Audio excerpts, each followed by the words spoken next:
Welcome to Permission to Kick Ass, a podcast about leaving self-doubt in the dust, punching fear in the face, and taking bold action toward your biggest dreams. I'm Angie Coley, and let's get to it.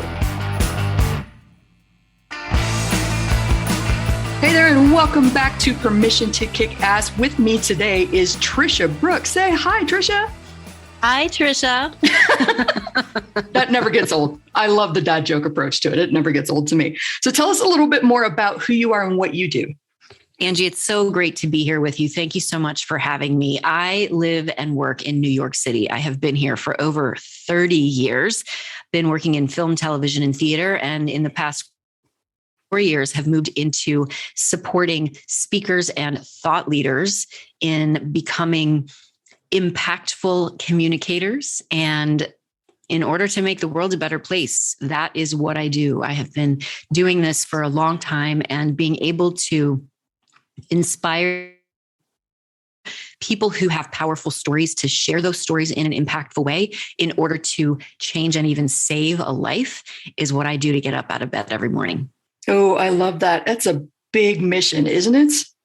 But it feels so good. I think, yes, my mission of amplifying and elevating voices in order to make the world a better place can seem big. And the reality is, every time another speaker begins to share their powerful message, that ripple effect happens. The ripple effect is happening, and we're going to have an impact on humanity. Mm-hmm. Oh, that's so amazing. And I know I met you through happenstance too, because I took one of your workshops on, what is the name of that workshop? It's escaping me right now. Art of the Big Talk, Stepping into the Red Circle. Oh, I loved that one. It was so good too, because I know I don't have a problem talking. Obviously, I have a podcast, but it was so interesting to me how even somebody with experience stepping onto a stage, speaking on a podcast, can fall prey to nerves and wondering what other people kind of want from you, and kind of miss out on the opportunity to speak their own personal truth. I know that you helped me with a potential pitch, and we were workshopping it live on video, and it came out that I was kind of playing small, and I think we landed at set your to-do list on fire or something. That definitely feels very authentic to Angie, but it was really interesting to me after the fact how head trash kind of played into that. Yeah, I think I reminded you that your podcast is called Permission to Kick Ass. Mm-hmm. and that you weren't kicking ass in that moment. And I think once you gave yourself permission to actually kick ass, then you stepped into who you're meant to be as a speaker. And that particular masterclass is really about stepping into the red circle and having that kind of credibility and visibility. So knowing the difference between an idea and an issue and ask, and all the things that Chris Anderson talks about. But the reality is, your story matters. And there is one person out there who's meant to hear it.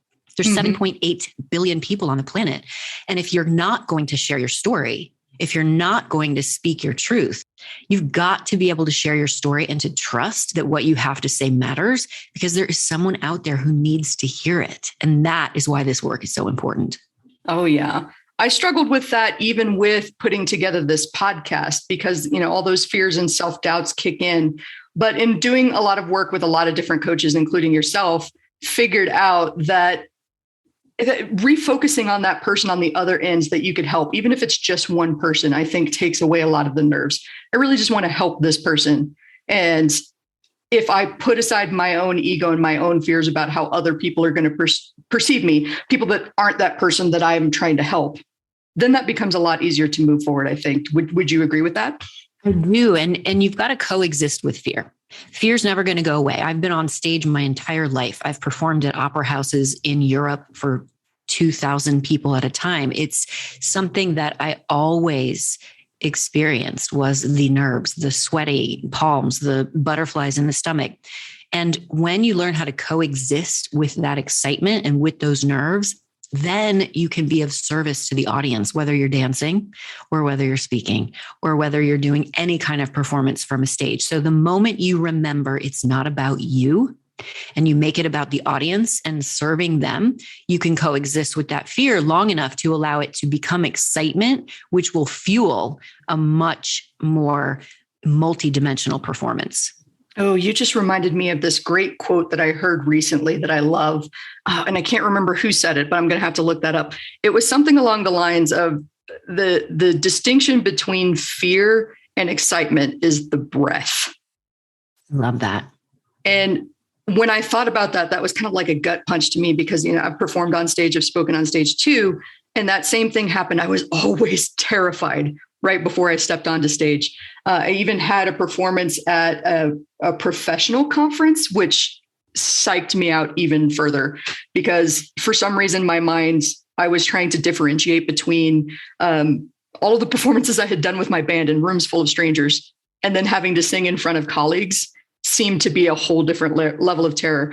After the fact, a whole bunch of friends of mine told me that it looked like I was just up on stage having a blast. And I was like, really? I was like terrified and just channeling that into the dance. Yeah. And that's where the rehearsal and the practice comes in. The more you do this, the more you prove to yourself that you're not going to die. You're not going to faint. You're not going to embarrass yourself. And the more you do it in front of people, you create that competence loop of I am going to be okay and coexist with the fear while still performing. Mm-hmm. I love that. I just wrote that in my spiral notebook here and underlined it a couple of times. Practice helps you realize you're not going to die. Yeah. I feel like so many people need to hear that message. Like the whole point of practicing instead of just going out and winging it is so you can work out those kinks in advance. So you can get those inevitable trips and stumbles and fumbles all out of the way and figure out where you are losing your place, figure out where maybe this story kind of falls a little flat. I'll insert another one here. I imagine that you practice a lot with the speakers that you train. Well, I'm a believer of memorization. I come from the theater world, and we are not going to improvise Shakespeare. We're going to say the words that he wrote. And I feel the same way about the scripts that my speakers write. They spend hours crafting a gorgeous, powerful, impactful, inspiring script. Why would they not memorize that beautiful piece of work that they spent hours and hours identifying which word to say? And that's why when you go through the process, working with me specifically because I believe in memorization, you're going to write a script. And from that script, you're going to then begin to memorize. And the memorization process is not sexy. It is rote, boring memorization. It's bicep curls, it's plies. And you have to just keep doing it and doing it and doing it and listening to it on a recording and reading it and having it on note cards and reading it again until it is in your DNA. And the mistake most speakers make is they think they don't need to memorize and they can just work from bullet points. And that's a good speaker, not a great speaker. When you memorize and you move beyond understanding that the work is in your DNA, then it becomes a playground. You literally have the audience in the palm of your hand and you are free. Memorization is not about being a robot. It is not about being so rehearsed that you sound robotic. It means you're so rehearsed that you are no longer connected to the pages, but it is literally part of your DNA and you can play and be free. And anything that happens on that stage, you can riff off of, and then you can find your place right back in that script. Oh, I love that so much. And that reminds me of people that I've worked with and spoken to in the past that said, to bring it to a business context, I'm not good at sales. And we'll talk about scripting and they're like, well, but I don't want to read off a page. And I've told them something similar, that I never made that connection till just now when I heard you talk about memorization allows you to play, allows it to become part of you, which I think is so, so brilliant. Guys, heaven forbid you have fun with your business, have fun on stage with all the stuff you're doing. Oh, goodness.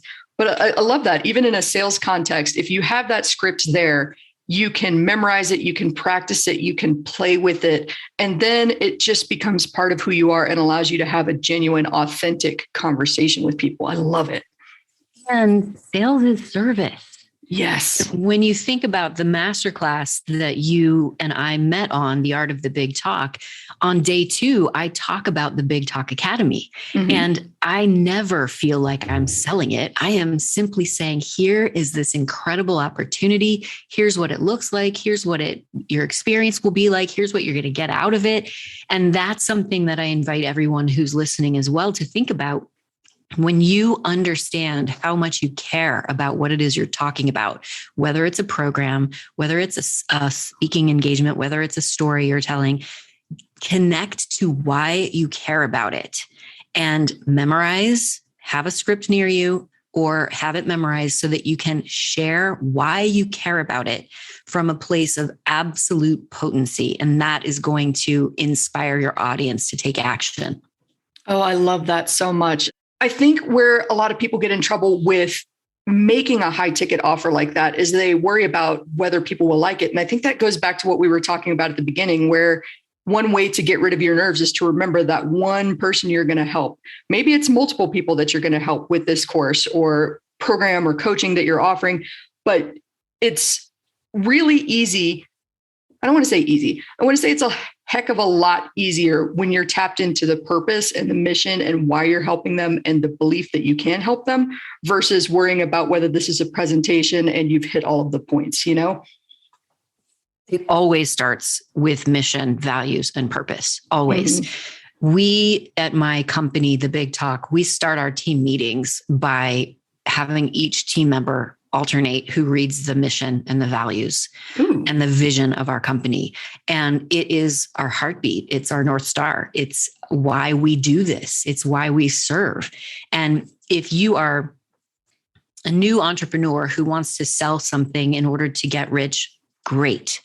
Go back to the mission, the vision, and the values and why as well. And that will assist you in getting rich. Mm-hmm. But if it's only about your bank account, you're missing the point, and all of your customers are going to miss the point too.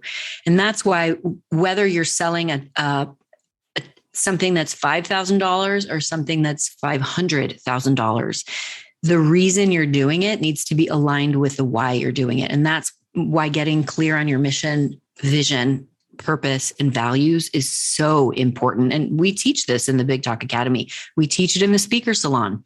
My one-on-one clients know what my values are, and they include inclusion, respect, curiosity, excellence, dignity, compassion, and love. And if you want to work with me, you have to align with those values. And if they don't line up, I'm not going to work with you no matter how much you want to pay me. Mm-hmm.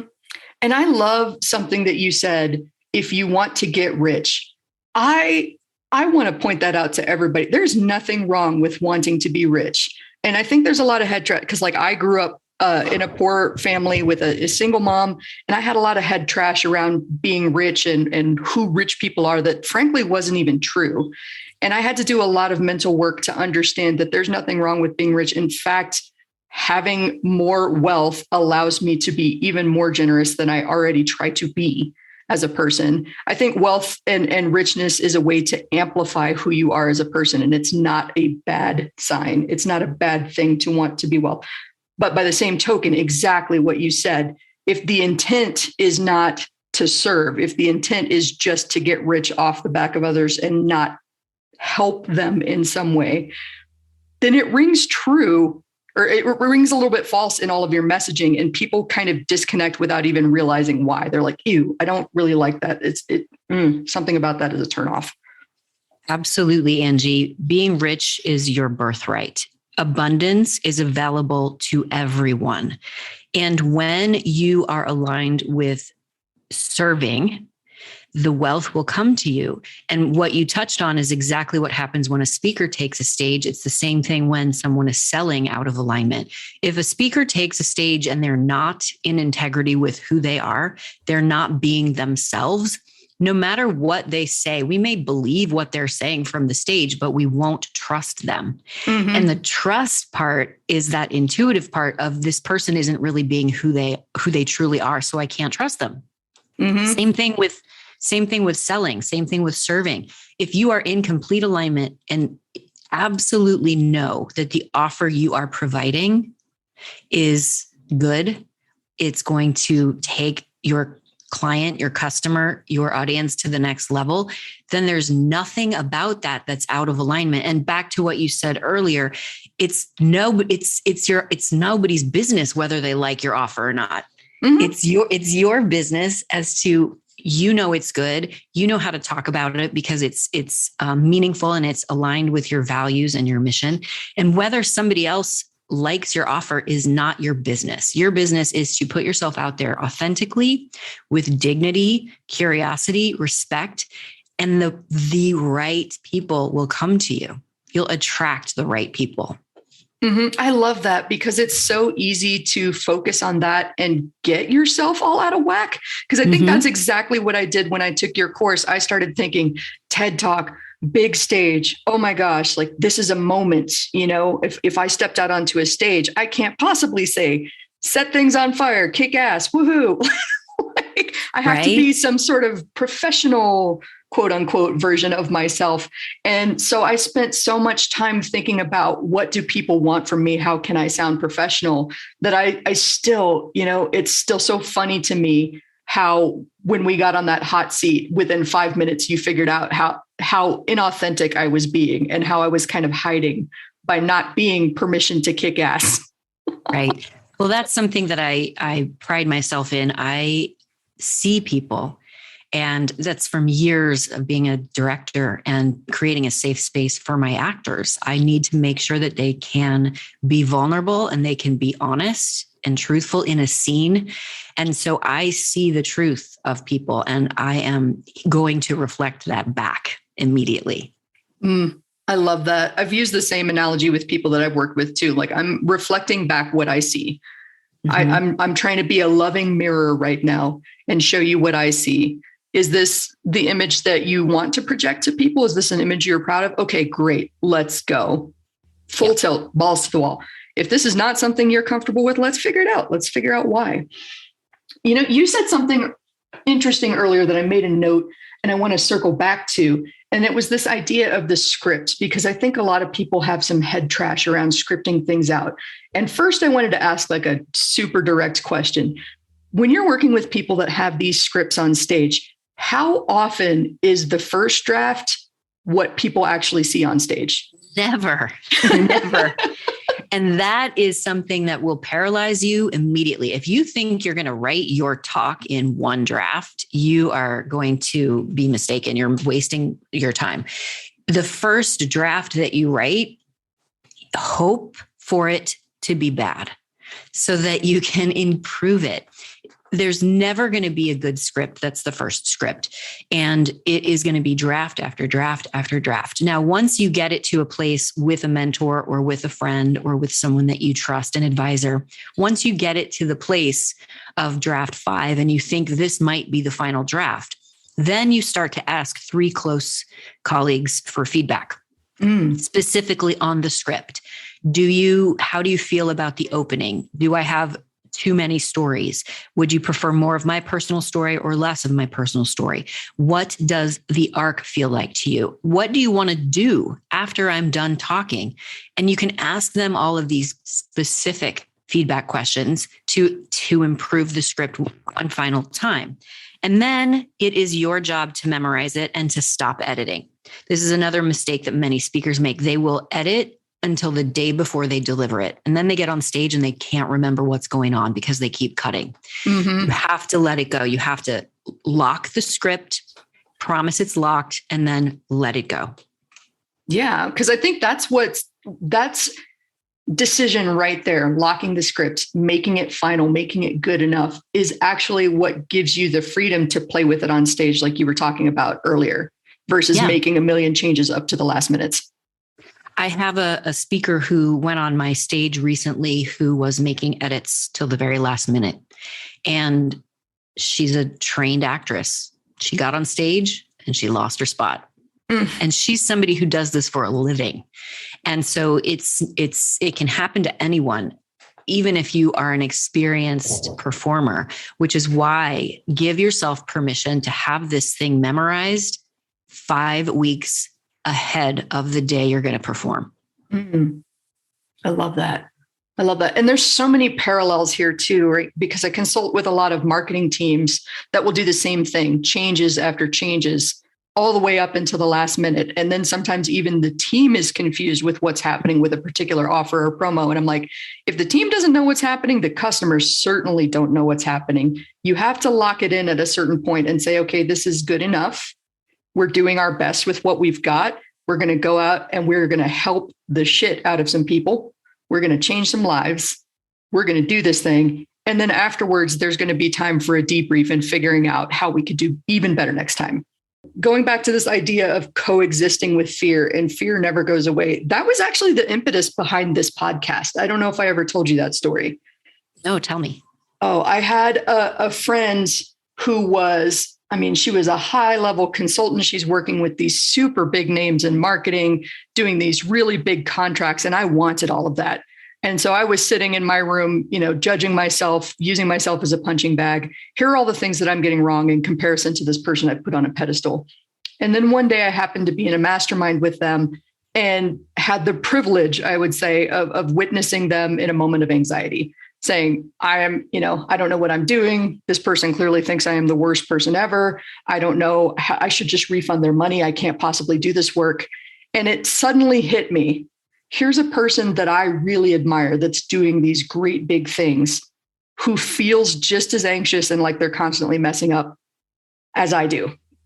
And that was like a light bulb moment for me, that you could constantly feel like you're messing up, but still keep going and still achieve great things.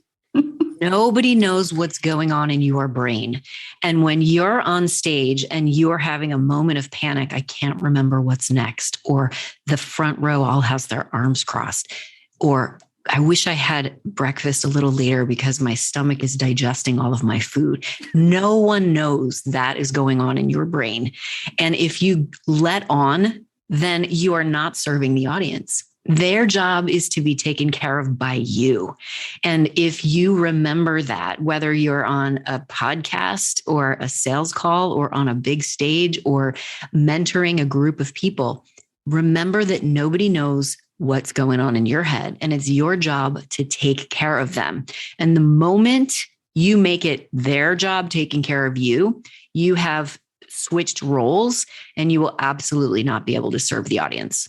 Oh, I love that. Just always constantly focusing on providing the best possible experience for the people that are there. I did that once with my blues band and I totally forgot the words on stage, but they were dancing and having so much fun on the stage that I think I literally just, I don't know the words now. I'm just going to make it up and sang something that was along the lines of the melody, kept the band going, kept the people dancing. And I think one of my bandmates' wives gave me the stank eye, jokingly. She caught me, but she was the only one that caught on to the fact that I had forgotten the words and just substituted something else in. Nobody notices those things if you don't notice those things. Mm-hmm. And I would have done the audience a disservice. I would have, to go back to what you were saying, really put it on them and made them uncomfortable if I had insisted on stopping the band and saying, hey guys, I'm sorry, I forgot the words. Let's start this over again versus keeping it going. And let's go back to, I'm sorry. Never apologize from the stage.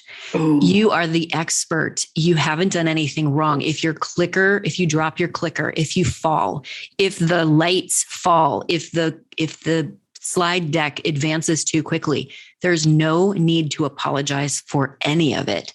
Ask for help. Mm-hmm. Hey, can the tech VA come up here and help me with this? Or thank you for your patience while we adjust the lights. Never apologize from stage.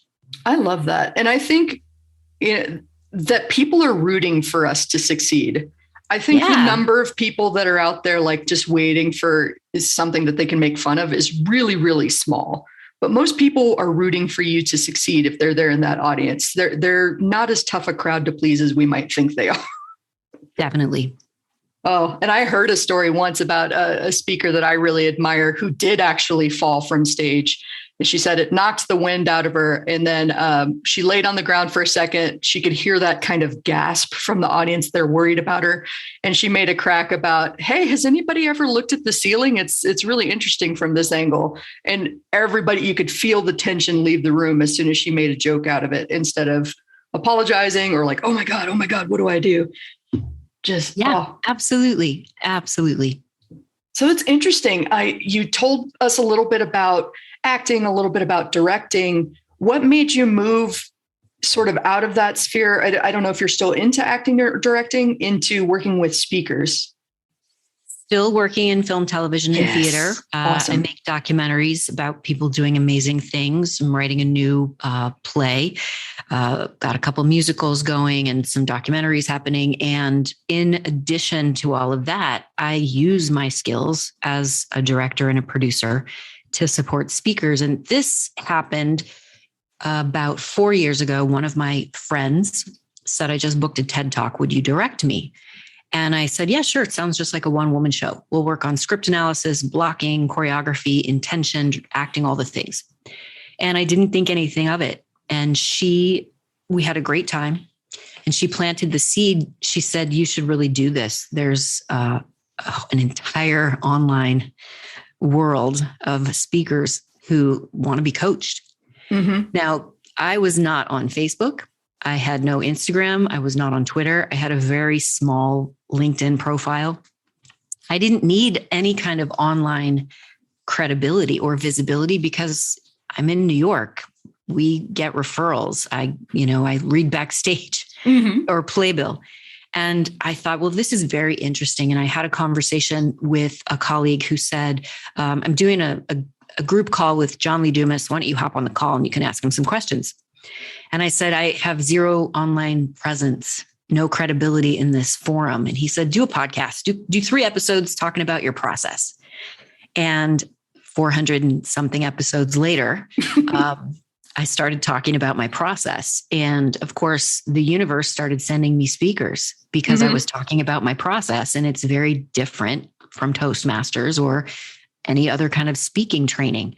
And before I knew it, I had all these speakers, no place to put them. And as a producer, I do shows. What's the best show for speakers? TED. So I applied for my license. I became the executive producer of TEDx Lincoln Square in New York City, produced that event for 2 years, decided I wanted more creative control. So I moved on from being the executive producer, started producing another speaking event in New York called Speakers Who Dare, and realized that I could produce these amazing speaking events, but I also couldn't be in more than one place at a time, which is how I founded the Big Talk Academy. And in addition to the speaker events, speaker salon, the Big Talk Academy is my speaker and thought leadership incubator, where I take people from idea creation to writing to pitching and to having a speaker platform. And that is how I realized I could reach more people and I could have more impact. And the podcast exists in order to give people access to this process, complimentary, same as the YouTube channel. And so I really want to, my book, The Influential Voice, that is also meant to serve as many people as possible. So I got into this wanting to support thought leaders, positive disruptors, professionals, and then it expanded into CEOs and founders and high-level entrepreneurs.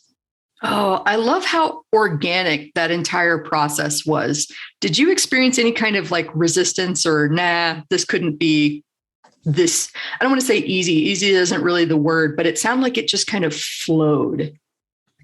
It did flow. And I hired the right coaches. I hired people who knew more than me. I didn't know how to start a podcast. I didn't know how to get a Facebook profile. Literally, I didn't know how to create a sales funnel. I didn't know how to market. I hired people to help me, to teach me. And I made a lot of mistakes along the way. I hired a lot of the wrong people along with a lot of the right people. It was organic. And the word resistance never came up for me because that's not a word that's in my vocabulary. I don't resist anything. I tend to not have resistance around things because I'm a former dancer. I heard no my entire career. I got kicked out of auditions my entire life. Doors were closed all the time. So I never resisted struggle. I simply created my own door and walked right through it. And that's what I did with the Big Talk. I hired the right people. I hired the right team. and made sure I knew people who knew more than me so they could tell me mistakes they made so I wouldn't have to make them. And it has been a slow and steady foundational build. And going back to authenticity, I have been consistent on social media from the beginning. Mm-hmm. And that is why people come to me. That's why people who say, I've been watching you or following you on social media for the last 3 years, I have never known that. To me, they're cold. And when they reach out and say, I now want to work with you one-on-one for a year, that's because of my consistency and my authenticity. I have always been the exact same, and I have always provided the exact same offer. Mm-hmm. Oh, I love that too. And that's a good reminder too, that the act of commitment, of being consistent, of being true to yourself, even when it seems like people aren't paying attention, that in and of itself gets their attention. And I've had the same thing happen to me too, where people reach out and I've never met this person. I've never heard of this person ever. And they're like, I've been following you for a while. Wow. That just blows my mind, because I still kind of have this, I don't know, invisible box around myself. Like, these are the people I know and I don't know anybody else. Right. And we're in our homes podcasting from our studios alone, especially now during COVID. And we don't necessarily have that physical reinforcement that we have when we go to networking events or where somebody's responding to you from a stage. You are not alone. And that takes me to The Influential Voice. That book is all about the importance of knowing that every single thing you say is going to impact someone. So whether you are a parent and you are talking to your kids from across the kitchen table, whether you are a teacher and you're speaking to a classroom, whether you're a CEO speaking to your company, every time you speak, everything you share has the potential to create good or to create bad, which is why you being consistent online authentically and creating good will ultimately drive traffic to your business. Mm-hmm. And I think, that's something to pay attention to, because I see a lot of people first getting started in business that they kind of have that same mental divider between their personal life and their business life that I used to have. And so they'd go online on like personal profiles and be kind of mean and snarky and pull people down, and then be hopeful and uplifting on their business profile and not realize what a disconnect it is. It has to be who you are as a person personally and as a business person. And so like really look at yourself if you're going online and being if this is your place to like vent your rage, which, Lord knows we're all struggling with a lot of feelings right now with 2 years of pandemic stuff going on. But are you going out to uplift people or to tear them down? It really reflects on you personally and professionally. Absolutely. And if you can go back to your mission, purpose, and values, that will help align you first. Mm-hmm. Every time I get the urge to snark at people online, I remember I don't want to be the reason that somebody gives up on themselves. I never want to be that person that makes somebody quit. So I'm always going to find a way to encourage them, to, help them find another way forward if they're really struggling right now. And if I can't find a way to do that, I'm just going to abstain from the conversation, but always enter the conversation with that purpose of helping and uplifting. Absolutely. And that goes back to dignity as one of my values as well. Oh, I love that. I've never thought of dignity as a core business value, but I really love that perspective. What made you add that in? It was important to me when I was writing The Influential Voice, saying what you mean for lasting legacy, that I talk about dignity, because there's so much lack of dignity coming from our leaders in the White House right now. Mm-hmm. Specifically in 2020. And we do not have to have the same opinions. Yeah. We can have conversations with one another and have differing opinions if those conversations are dignified. Mm-hmm. And that's why it was important for me to highlight dignity being one of our core values, because we don't have to have the same opinions. We don't have to think the same, and nor should we think the same. I want my team members to think differently from me. I want them to be culturally and religiously and racially and gender different from me, so that we can think of bigger ideas together.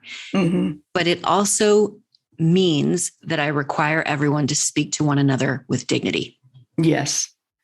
Oh, I think that's so important. You have such a rich life when you can challenge yourself to not be in an echo chamber where things are comfortable. If you can deliberately expand your circle to include people with different perspectives, from different backgrounds, whether that's ethnically, whether that's geographically, whether that's financially, if you've got people with different opinions, different perspectives, but they all come from that place of dignity and respect. And whether we agree or not, we put people above the politics. That's something that I've been telling folks, especially in the last few years, as there's been a lot more divide. It's like, I put people above the politics. As long as we can continue this conversation with respect, I'll listen to anything that you have to say. Yeah. Yep. Oh, this is all so great.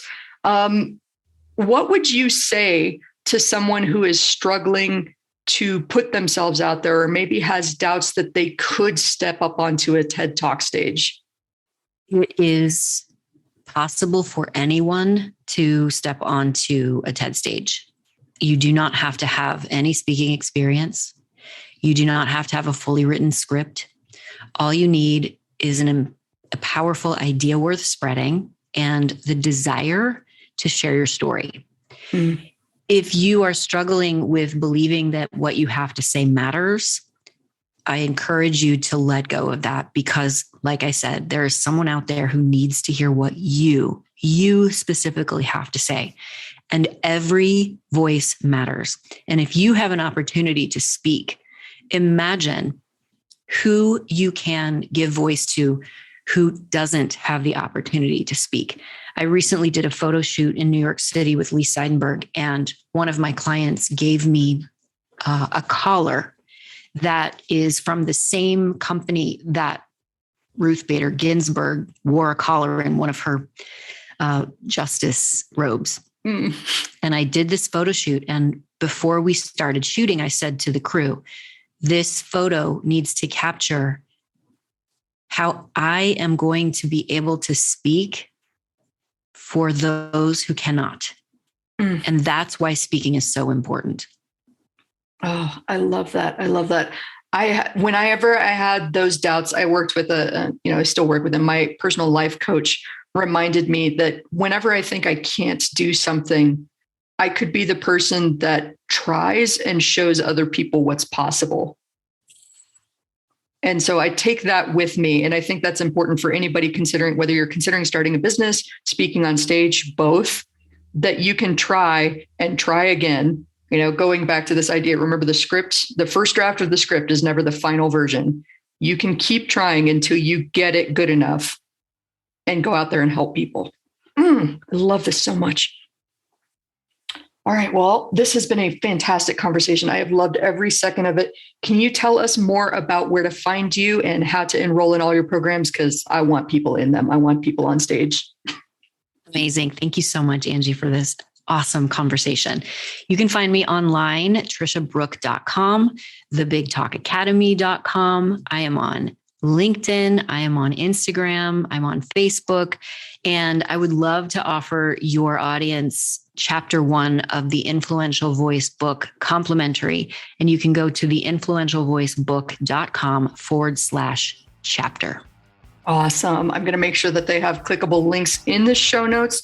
Thank you so much for being here with me today. This has been a huge privilege and honor. And I hope you have a fantastic 2022.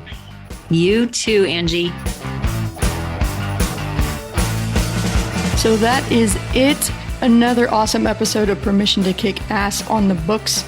If you want to know more about the show, if you want to know more about me, Angie Coley, and the mission I'm on to help entrepreneurs punch fear in the face and do big, bold things, then head on over to permissiontokickass.com. That is all one word together, permissiontokickass.com.